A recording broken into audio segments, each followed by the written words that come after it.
Welcome. You're in the War Room. It is Thursday, the 5th of November, the year of our Lord 2020. We're live from the nation's capital with our special afternoon show. Every day we're going to be on from 5 to 7 p.m. thanks to the work of Real America's Voice and the John Fredericks Radio Network. We're going to have a bunch of stars of the network of Real America's Voice today. Governor Greitens, Raheem Kassam, all of them to come on in this 5 to 7 period. We got field reports from everywhere, data, legal. We're going to put you. We're going to get you in the middle of actually what's going on. The cavalry has arrived. Just to kind of give you a broad view of the map. In Pennsylvania, we have Pam Bondi, the Attorney General of Florida, and Corey Lewandowski. Up there with Eric Trump, and they're now filing suits in federal court to stop that madness right now and let everybody get their hands around all the fraud and election administration breakdowns that have gone on in the unverifiable, uncertifiable, illegal votes. In Georgia, we have Kimberly Guilfoyle and Don Jr. They're filing suit down there. They're also going to get a recount already. In Arizona, we have Dave Bossie. We have Boris Epshteyn is out there. In Nevada, we have Rick Grinnell. Reince Priebus is heading to Wisconsin. We already have a top team in Charlie Spees and others from the RNC in Michigan. So for our audience, this is a day to celebrate. The reason to celebrate, Donald Trump has been reelected. We're heading towards the inauguration, and we're going to get work done. And the cavalry is now out everywhere where these things are contested. It's going to be fine. We're going to have field reports from everywhere, from Arizona, from Pennsylvania. We have people in the field, people associated with the show are going to call in. We're going to get up to date. We got Raheem Kassam, Sam Fettis from the CIA. Many of the on-the-ground reporters of Real America Voice. We're going to do this every afternoon to make sure, before you sit down to supper, that you've had a full briefing for 2 hours and you understand what's going on so you don't buy the spin. Right now, they're running around pulling the hair for. Are they going to call Pennsylvania? Is AP going to call? It doesn't matter. They have no standing. They're just a bunch of guys wandering around with this feckless old man up in Delaware. The probability that the feckless puppet of Wall Street and the Chinese Communist Party wandering around the car dealership, talking to the newest version, the latest slate of Toyotas, is going to be President of the United States, Commander-in-Chief and Chief Magistrate, is zero. Zero. Will not happen. Donald Trump will be inaugurated. In fact, I think, this is why I celebrate. We got a bonus 80. Instead of just 4 more years, it would be a transition if somebody else, but since he won, there's no transition. It's just bonus time. We're in bonus time, and he's going to take full advantage of bonus time. Just to reiterate that, got one of the smartest guys around, Brian Kennedy from Claremont, one of the great strategic advisors, an advisor to the American Bond Foundation, the guys trying to get the money for these bonds that we issued back in, I think, the 1910s or the 1920s to pay for the infrastructure from Sun Yat-sen, and the Chinese, being the noble, decent people they are, were paying us as they go until the Chinese communist took over the country in the Civil War, and then they stiffed us, right? We kind of gave them a break during the war with Japan, but then they stiffed us afterwards. Brian Kennedy, the reason I want to have Brian on here, he's come out with a plan. I think he's still in draft. That's why we have not put it up as soon as Brian gives us permission. But Brian, welcome. Come back. Let's get Brian up. Brian Kennedy. And Brian, the reason I wanted to have you to kick off the show is that you've got this report of what's got to happen now and what's got to happen in the second term. Can you walk our audience through? Because it's time to get to work. The President of the United States won a massive victory on Tuesday, the 3rd of November, and now it's time to start acting like that. Let's roll. I want to see Peter Navarro with 30 executive orders every day. I want to see Christopher Wray's head on a pike. I want to see Fauci's head on a pike. I want to see the formal investigation of Fauci start, by the Justice Department. Right, everything Fauci, what he told the president in the task force, and then what he told the media afterwards. All of his contacts. We want to, get in and get testimony from all of CNBC, actually all of CNN, all of MSNBC, the whole posse. Right. So, Brian, talk to us about this report you guys have, and when are we going to be able to put it out? Yes. And what are the details of it? Yeah, no, it's already up. The final version should be up on the Claremont.org website. That's CLAREMONT.org website. And it is a exercise that Claremont did with the Texas Public Policy Foundation 3 weeks ago. And it was meant to be a counter to John Podesta and that transition integrity project that they did several months ago, where the Democrats laid out what they were going to do to try to steal this election. And they've been carrying that out over the last, 2 days, 3 days. Okay, stop. And Hold in on. our So, simulation Brian, hang right there. Stay right there. Talk to our audience. Transition integrity was the convergence of lawfare, social media oligarchs, mainstream media, and their street thugs. A combo to basically steal the election. This was the plan to steal 2020, the Raheem Kassam, Steve Bannon roadshow. Tell us in the last 48 hours. Be specific. How have you seen them execute on their transition integrity project? Well, the first thing they did was engage in information warfare. And so, not to be at all conspiratorial, but you had Fox News, which had been the source, one of the key sources of conservative information, news, what have you. You had them immediately, the night of the election, shift from being conservative and thought of as pro-Trump to turning on President Trump immediately. The election close in Virginia, East Coast, they immediately called Virginia. I think probably President Trump won Virginia. They wait an hour or two, and then they call Arizona for Joe Biden as well, when there was no evidence to suggest that Arizona should have been called for Joe Biden. And so they were able to manipulate public opinion and the political landscape by calling Arizona for Joe Biden. And that is part of the crisis we're in today. Donald Trump, I believe, won that election. He will be found to have won the election. He is our president. He will be our president. That's the good news here. We're going to use every constitutional means at our disposal to fix it.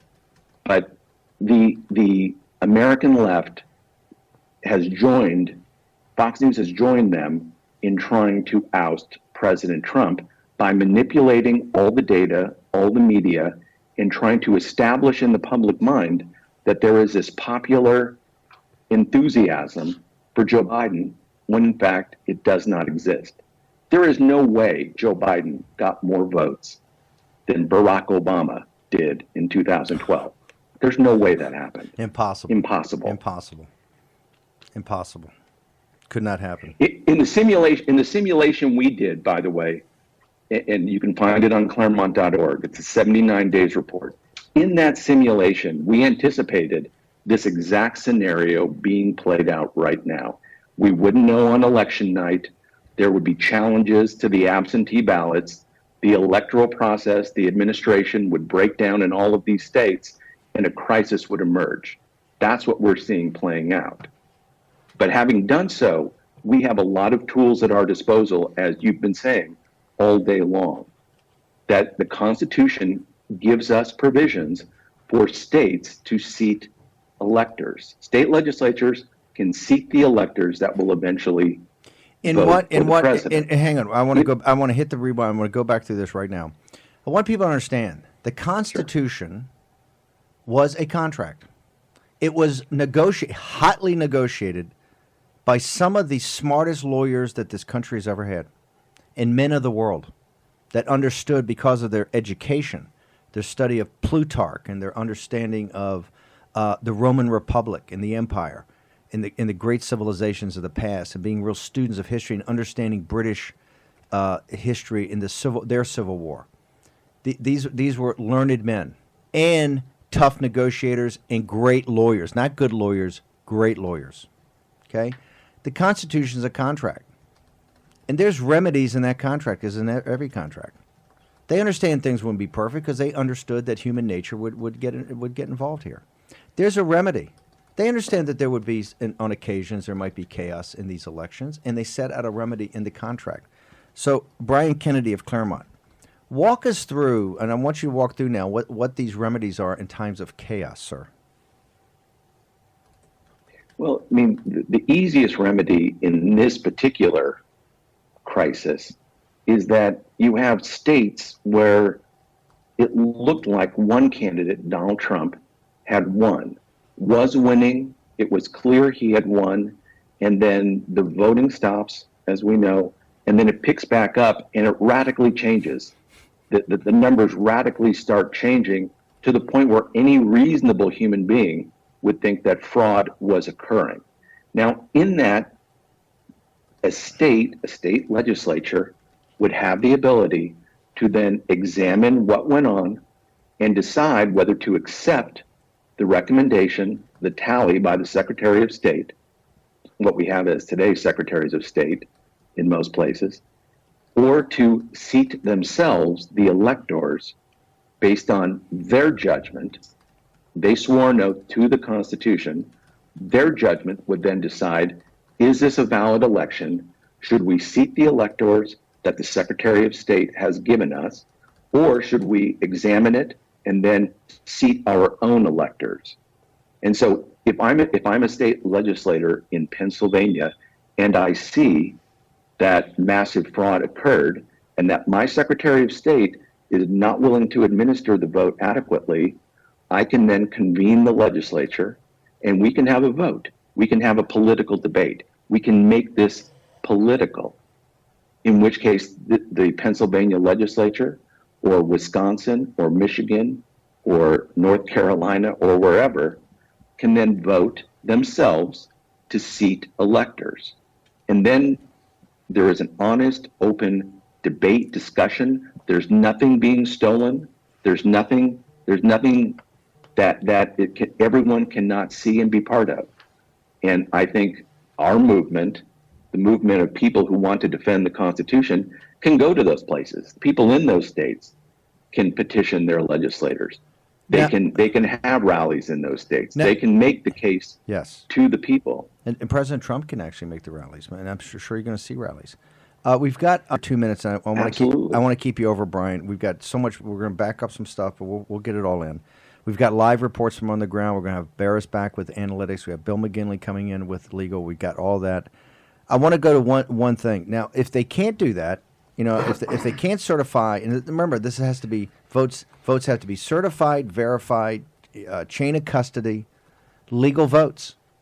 Now, if you can't do that, you're in the courts, you're doing recounts. If you can't do that, and the legislature can't do it, if you blow past the safe harbor, because there's a time the clock is ticking. The clock is ticking for them to steal this. So these thieves in the night, the clock's ticking. If they get past the 8th, the safe harbor, and there's not actually a slate of electors up to the Electoral College, it gets kicked into the House of Representatives, does it not? The Congress, does it not, Brian Kennedy?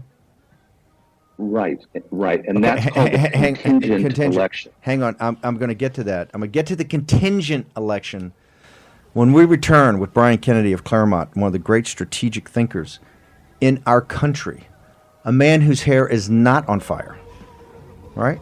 They say Bannon, crazy Steve Bannon. Well, hey, there's some pretty solid, stable citizens out there like Brian Kennedy, Phil Klein, and others. We're going to have the show today. Have thought this through. President Donald J. Trump is the President of the United States. He's going to remain the President of the United States. The will of the people spoke on November 3rd, the year of our Lord, 2020. We're just here to implement that, the people's will. Fog City Midge, Jack Maxey, Stephen K. Bannon. We're going to return with Brian Kennedy in just a moment.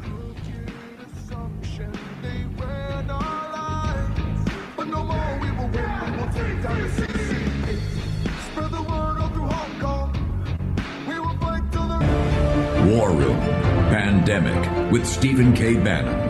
The epidemic is a demon, and we cannot let this demon hide. War Room Pandemic. Here's your host, Stephen K. Bannon. Hi, we're back. We're doing election specials. We don't even do cold opens anymore because we got so much stuff to cram in. I want to go back to Brian Kennedy. Brian, if it can't happen with the electors and the votes, and it's all mashed up, and they got these unverifiable votes, and you can't actually have the electors go to the state capitals on the 14th. You've blown through the safe harbor on the 8th. You then have something called you take Christmas off, and you have a contingent. You have what's called a contingent election. The Congress that was elected on November 3rd comes in. They're sworn in on the 3rd of January, and then you have, I think it's on the 6th. You have what's called a contingent election. Can you walk the nation through what we mean by a contingent election, what it is, how it's played out, and why it will be the thing, I believe, that will formally elect Donald Trump to be the next president of the United States? Sure. The House will be divided up by state delegations. And so even though the Democrats have the majority in the House, when you look at an individual state delegation, you take the majority within that state delegation, and that then becomes representative for that state. So in California, that is going to be obviously one Democrat vote. In Wyoming, where it's all Republican, that's going to be one Republican vote. So California with 40 million people is going to get one Democratic vote because they have a Democratic majority in their congressional delegation. In Wyoming, that's very Republican. It gets one vote, and they have, 790,000 people, correct? Right. When you do it that way by the states, and remember, we're a republic, and it's a republic of the United States, the states then will vote.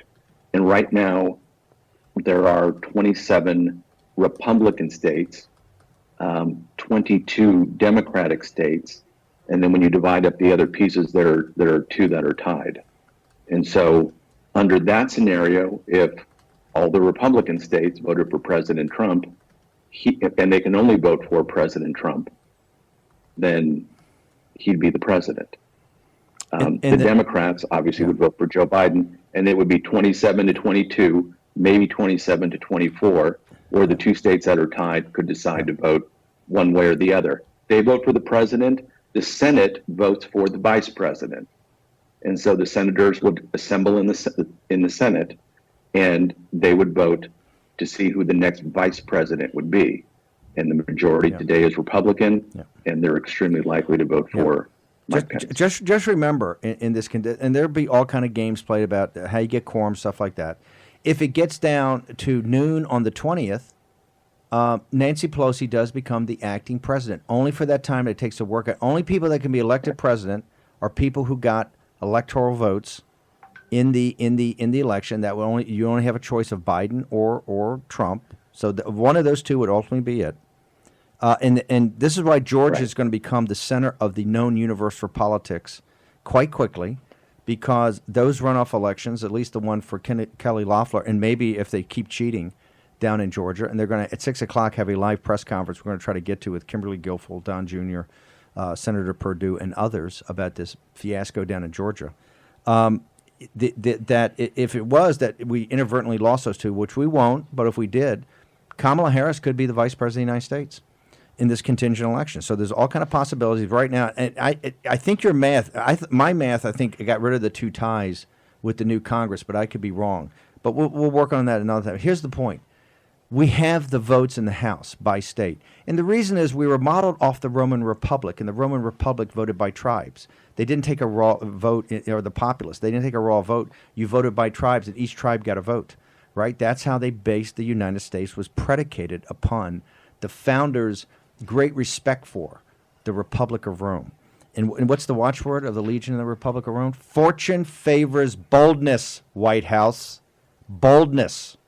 You're the President of the United States. Let's act like President of the United States. Let's start taking some action. Where are the 50 executive orders from Peter Navarro? Right? Let's go after the CCP.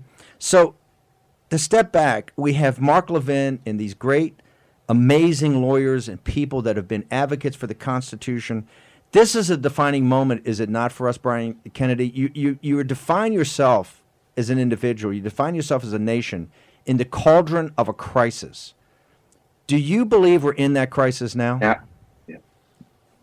Absolutely, we are. This is a crisis like we've never faced before, and now is the time. The next leader of MAGA, Make America Great Again, they're going to be the men and women who stand up right now and stand with President Trump against this coup. And one thing I would recommend, though, to your viewers is to make sure that they don't simply adopt the narrative that they are fed by the mainstream media, and I would include in that Fox News. I think some of our heroes in Fox News the Tucker Carlsons, the Sean Hannitys. I think they are being marginalized here. I think they are pulling back. And I hate to say that, and I hope it's not true, but I don't see it. And I fear that Fox News has become the vanguard of the anti-Trump movement. I pray I'm wrong about that, but it's certainly looking that way. And I'd recommend to all your viewers not to accept whatever narrative they put forth, because I fear it's going to be, let's just be good losers and accept Joe Biden. And it didn't happen. Gracious President losers. Trump won on Tuesday. He won on Tuesday. What would you recommend? Before I let right. you go, Brian, we're going to have you back on to do more depth later in the weekend. But what would you recommend?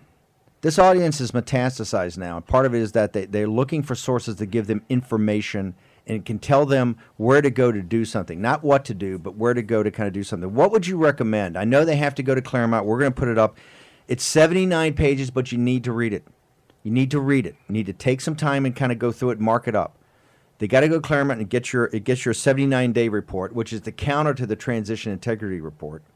What else should our viewers do? I think there's a lot of good stuff being done over at the Federalist right now. Yep. I think some of that's super. I'd recommend watching your show in America's Voice. I think that's the new place to go for not just conservative news, just the truth. And I would say the one thing that's most important is not to lose hope here at all. No. This is a great country. You're going to see it rally to the Constitution, to freedom, and to the one guy today who is defending that, and that's Donald Trump. Donald J. Trump. And we can't in any way be discouraged at all. We won, and now we have to use the Constitution to defend that. Brian, what is your Twitter handle? How do people get to you? On Twitter, it's Brian T. Kennedy 1.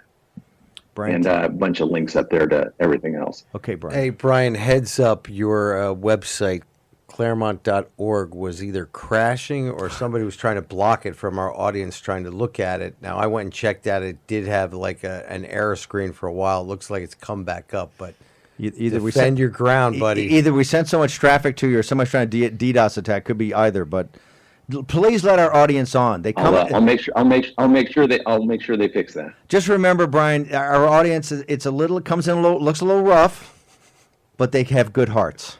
Okay, Brian Kennedy, what a fabulous. They're America. They're America. They are the deplorables. The American Lao Beijing, old 100 names. I want to thank G News, GTV. Everybody's doing this in Mandarin. The show's on fire in China. They're learning about democracy, and they're learning that, like Ronald Reagan said, it's only one generation. The Chinese have not had one generation in 10,000 years that's had freedom. That's why the election the other day is the most important election in Chinese history. They've not had freedom in 10,000 years. But you see the diaspora. You see what they're doing. Okay, I want to go now to John Fredericks, the John Fredericks Radio Network, our sponsor. John, tell me what is going on in Virginia 7. This is an incredibly important district. I thought Nick, the Special Forces guy, fabulous guy, I thought he won the other night. But they pulled a President Trump on him. All of a sudden, they're finding votes everywhere down in Virginia 7. I thought you were on top of this, Fredericks. I thought you were the chairman of the Trump thing and had this under control. What's going on? Well, Steve, it's game on. It's basically what this is. The irregularities in the voting in Henrico County, which is part of the 7th District, are stunning. So here's what happens. Nick Freitas wins game day big. Now, all of a sudden, here it comes again. The absentee ballots start coming in. In Henrico County, which is one of the key counties in the 7th District, they deliver what they called a memory stick. You and I call it a thumb drive. On the thumb drive is 15,000 ballots on a thumb drive. The thumb drive was labeled provisional ballots. Well, provisional ballots don't get counted until you go through them. So they're not really part of the election until later if you need them. Then they count the ballots. Then they say, well, we mislabeled the thumb drive. It was labeled improperly. So then they backtrack that. Then the Virginia Board of Elections gets involved and says, well, there was irregularities. We were missing 21,000 absentee ballots we thought we had. We can't find them. Oh, here they are. They're on a thumb drive. So Henrico County is saying, well, we mislabeled the memory stick, but everything is fine. And, oh, by the way, here's enough votes, and now Abigail Spanberger wins.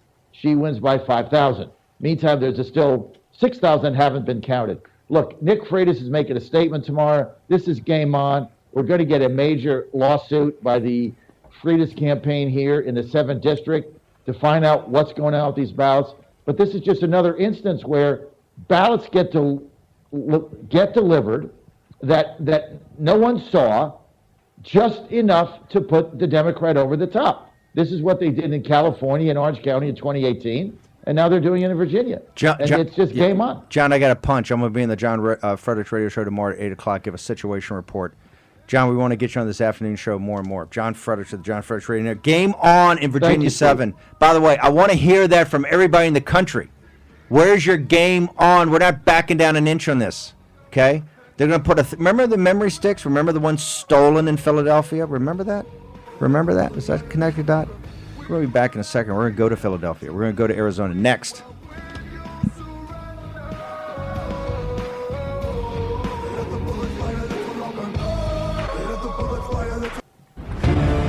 War Room Pandemic with Stephen K. Bannon. The epidemic is a demon, and we cannot let this demon hide.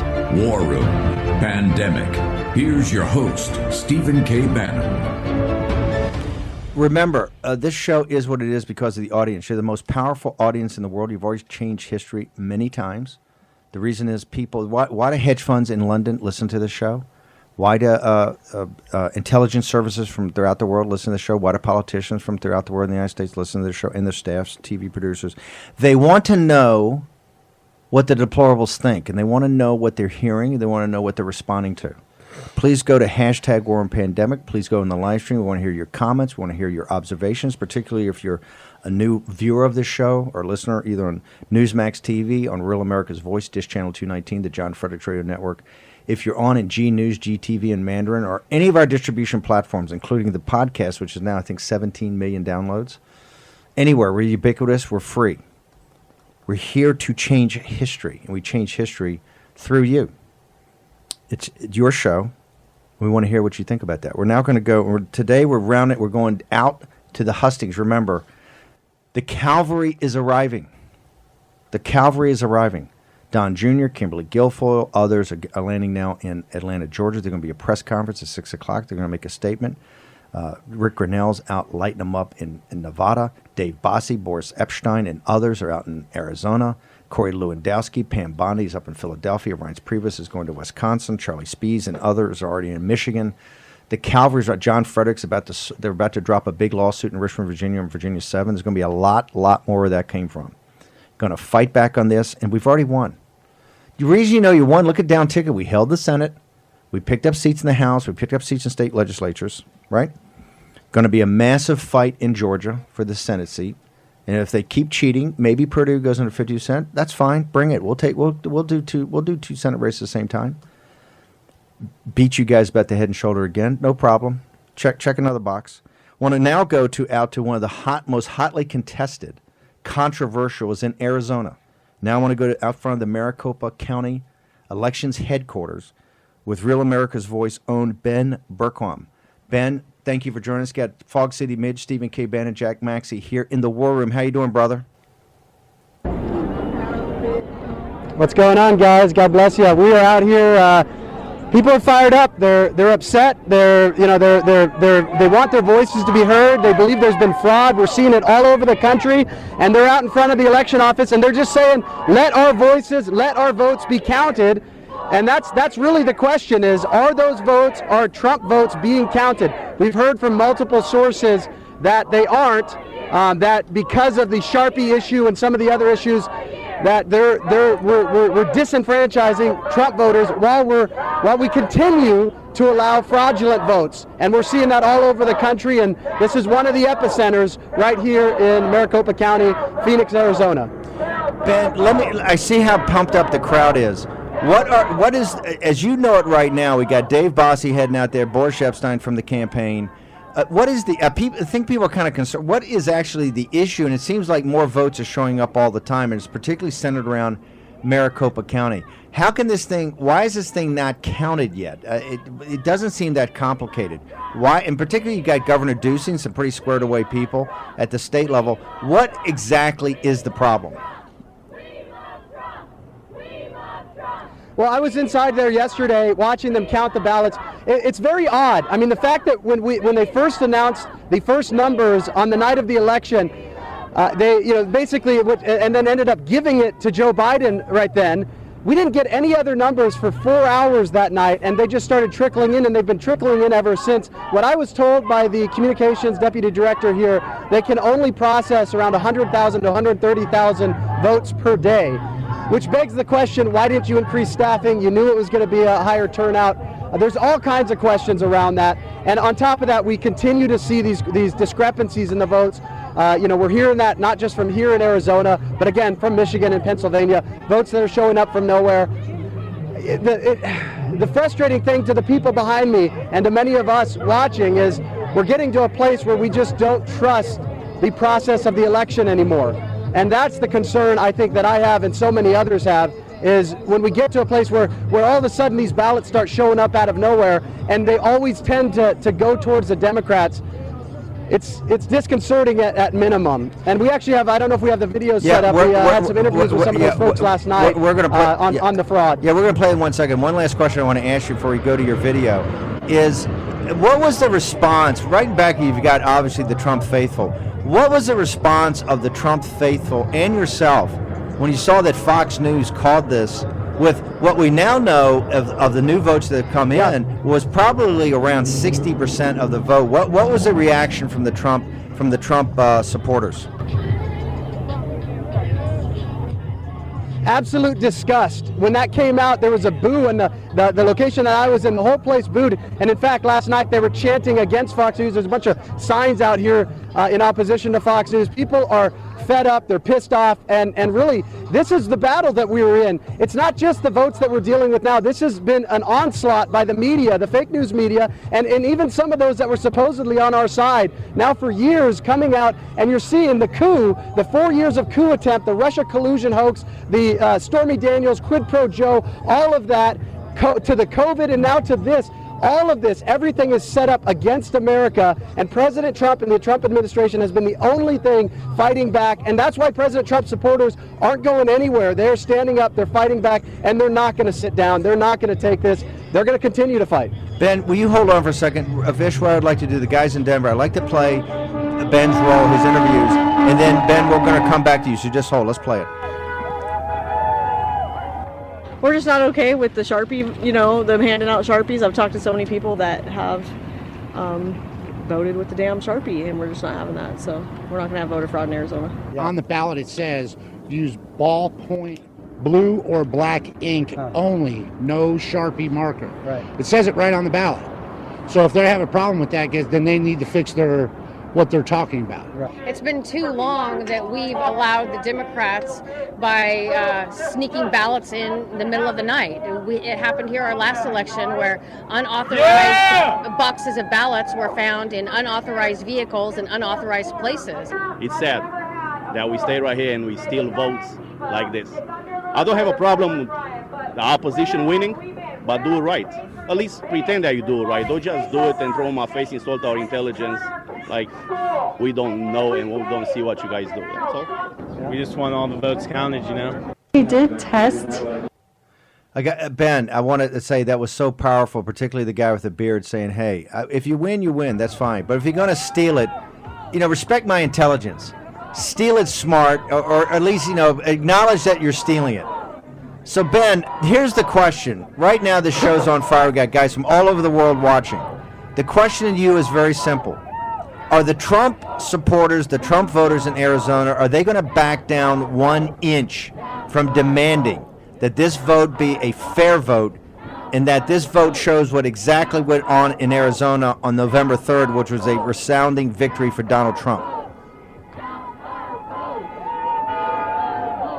No, what I've been told over and over in the group behind me, the faithful that love this country, the people that are fighting the fight for this nation, they are not going to stop. This is just the beginning of restoring this country. We've been in this battle for 50 years. really hardcore for the last 10 years, where the socialist, communist, Marxists are now just openly saying they want to destroy this country, and the people are awake. They're not going to take it anymore, especially when it comes to their one sacred duty and gift that this country gives you, the ability to vote. If we lose that, we lose this nation. And what I'm being told is they will not sit down, and we cannot sit down and allow this to happen. I want to take a shot of that. I want to just see that audience. Go full screen. It doesn't need to see me. I want to see that entire audience right there. That, ladies and gentlemen, is the great awakening. Let's see the audience real quick, guys.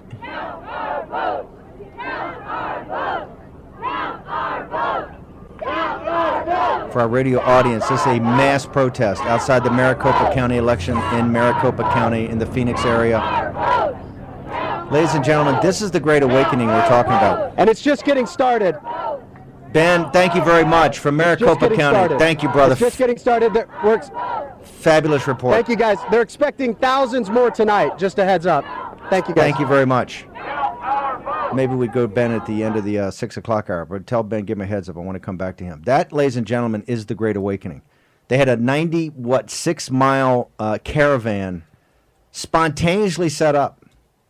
You're saying, people call me today, the media, is President Trump going to be rallying? I said, I don't think he may be, but I don't think he needs a rally. I think his troops are rallying.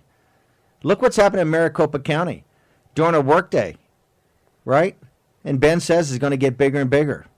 For you at home, for you right now in the live chat, this is building every minute of every day. Donald Trump was reelected on November 3rd. Absolutely. It's just categorical. You see the down ticket, right? They can attempt to steal this. The only way they will steal it if we let them. If you let them. You see that out there in Phoenix? And let me tell you, living in Arizona is not that easy, even with air conditioning, okay? It's still the Wild West. That's still tough. Those are tough hombres. I love the guy with the beard, right? That's a Trump supporter right there. That last guy with the beard was epic. We're not going to let them steal it, right? Because they don't, they're insulting my intelligence. Let's go now to Philadelphia. Do we have Raheem? Let's go to Philadelphia. We're going to go up to Pennsylvania. We're going to go around the country. We also got legal analysis. We're going to have data analysis. We've got it all. But we wanted to give you a feel today of where the fight is. The fight is out in the country. And you've also got smart guys. We got smarter guys than you got the Brian Kennedys, we got the Phil Kleins, we got the Bill McGinleys, we got smart people that have thought this through. There's a plan. The plays that you saw me on Maria this morning, the play's been called Run the Play. The play's been called Run the Play. And here's the play. Defend the Constitution. President Trump took an oath to God at noon on the 20th of January, the year of our Lord, 2017. He took an oath to God on the Holy Bible. The Holy Bible, of the foundation of the Judeo-Christian West. Right? An oath to God to defend the Constitution. And what you see out in Arizona with what the founders knew. They knew the citizens of the United States. What did Franklin say? We're a new race. Remember that? He said we're rougher, we're tougher, because we had to take a wilderness, a vast wilderness, and turn it into the greatest nation on earth. I want to now go to Philadelphia to our co-host, Raheem Kassam, who's actually in the field up there with Corey Lewandowski, Pam Bondi, the Attorney General of the state of Florida. Raheem, give us an update. What is going on? What can you report? Yeah, well, the Secretary of State for Pennsylvania just got up on television and gave a short statement, about 15 minutes worth of updates, which broadly included nothing, saying, we're still too close to call. We've got no developments here. The problem is, since this morning, not a lot has changed on the ground. The campaign, the Trump lawyers still don't really have access to monitor these ballots as they're being counted. Now, remember, they got a court this morning to give them access. They took the court order to the polling, to the count, and they weren't allowed in. They then called the sheriff. The sheriff refused to enforce the court order. And then when some did finally get in, I believe that instead of allowing them, what they wanted to be 6 feet away from the people counting so that they could figure out what was going on here, what they did is they let them in and then moved the machines further away in the room. So they were no closer to being able to verify Raheem, hang on for 1 yes. second. We're going to take a break. I'm going to come back. I need all this reports, particularly how sheriffs don't enforce a court order. Even in Philadelphia, I thought, even in Pennsylvania. And this is why I've said all along, sheriffs are key. They are your last defense against your constitutional rights. Okay, we're going to take a short commercial break. Fox City Midge, Jack Maxey, Stephen K. Bannon, Raheem Kassam, up in the heart of it. City of Brotherly Love, next.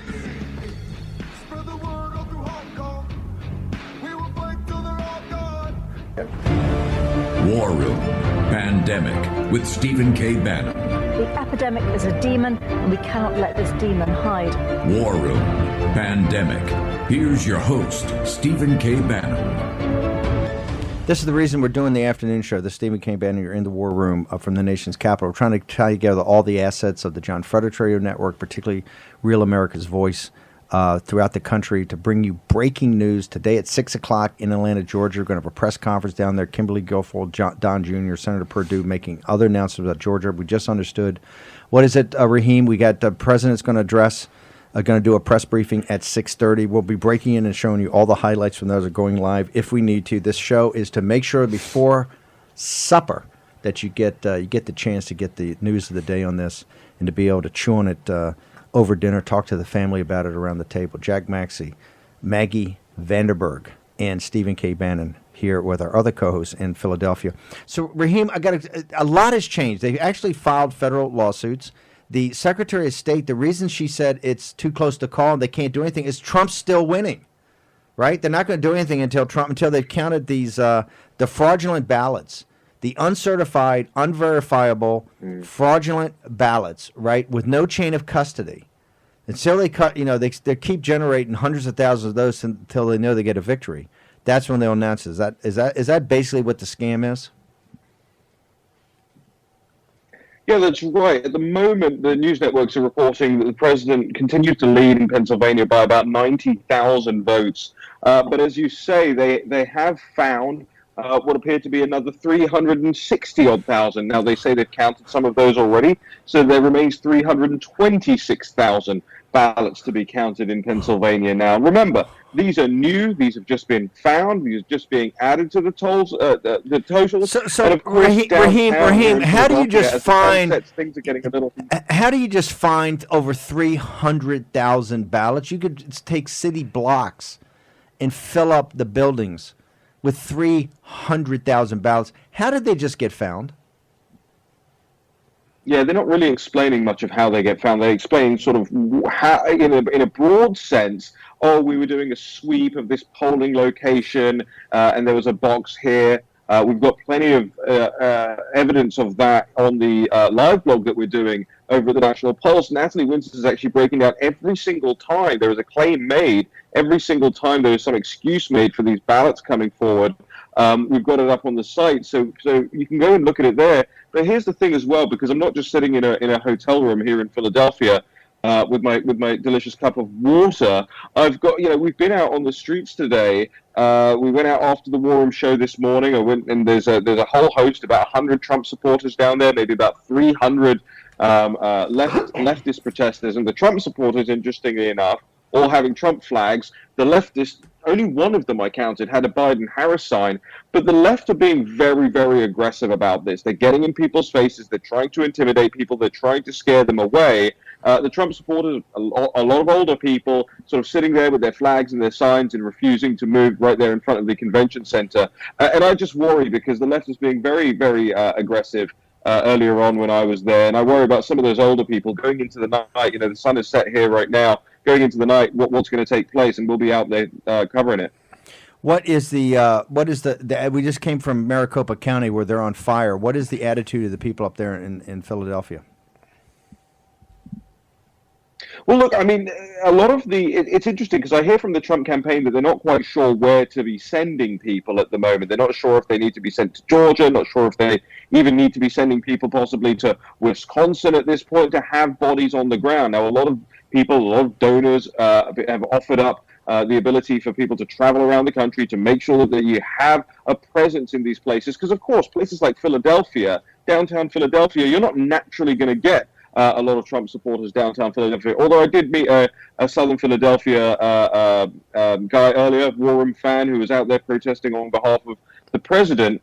And so we're looking at where the campaign is looking to deploy their assets at the moment. The people on the ground don't have a great idea of what's going on. That is a source of frustration. They're worried about this. They're right to be worried about this because, as you keep repeating, as we'll keep reporting, these are not just magic ballots. These are fraudulent ballots, that are appearing all across the country. Don't use the term. Magic is too cute a term. We're not here to be cute, okay? We're not here to be cute. We're here to win. That's what I mean. We're here to close in this victory. And we're here to call it what it is. This is not magic. This is evil machinations of a corrupted system in the city of Philadelphia, the city of Atlanta, the city of Kenosha, the city of Milwaukee, on and on and on. And what is the common denominator? Very simple. I want to give Raheem one thing, though. I would not be too worried about those elderly people who are out there. You know why? Because those elderly people, I probably know some of them. They thrashed me good as a young man. And they built this country, and they are willing to fight for it. Didn't clearly thrash you enough. Jack Maxey. Raheem, real quickly before you bounce, National Pulse, what's hot? What are you guys showing? Are you still doing your live blog? I know you've been taken down about 30 times. Yeah, exactly. You know, we should be restored access to our Twitter account later on this evening. We'll see if that happens, and we'll see how quickly it gets taken back down again. But yes, Natalie Winter's updating it. There's an update just about every 2 or 3 minutes going up there right now. And whether it's ballots being found, whether it's Twitter accounts being censored, you know, the news that the news isn't telling you what's going on out there. I had some pictures earlier on in the day of a protester threatening to blow Donald Trump's brains out that I took the video of down here in Philadelphia. So we're updating it with everything across the country, whether it's color, whether it's protest, whether it's election, whether it's ballots, fraud, you name it. We've got it up there on the live blog. So I encourage people to check it out. It's the biggest and most central resource for all of this news. Okay, everybody want to go to the National Pulse site. Raheem, thank you very much. Maggie, what do you got for us on voter fraud? You've been collecting, you've been curating this all day. What are your any updates? So, yeah, there are anecdotal accounts that are happening across the board, which is, you know, not a great source, but they are happening across the nation. People coming out and saying, look, I've been working as a poll booth watcher. This is what I'm seeing. You know, so a lot of this stuff is yet to be verified, but people are giving their names in these videos. They're saying who they are. You know, that they're coming out and documenting this stuff. So, are there also people that are Democrats that have been these elections, they've been inside counting, and they're fed up with what's going on? Yes, there's actually, let me get the exact quote from you. There was a Democrat in Philadelphia who came out and said that he was appalled by the level of corruption he was seeing in the city of Philadelphia while working as a poll watcher. And he sent a call out and posted this video on the internet, retweeted by Rudy Giuliani. Let's do it in the next segment. We're going to take a short break. We got Governor Eric Greitens on, Dr. Governor Eric Greitens. We're going to have Bill McGinley talk about legal. Barris on analytics. We got Phil Klein. We got a whole nother hour. We're going to live reports, analysis. Here's the bottom line. Donald J. Trump has been reelected. Okay? We've got a play. We've called the play. We're now running the play. Okay? We're gonna go to federal court and try to sort all this madness out. If it can't be sorted, state legislature is going to deal with it. If they can't deal with it, it's going to contingent election is going to be in the House of Representatives. Donald J. Trump's going to take the oath 12 noon on the 20th.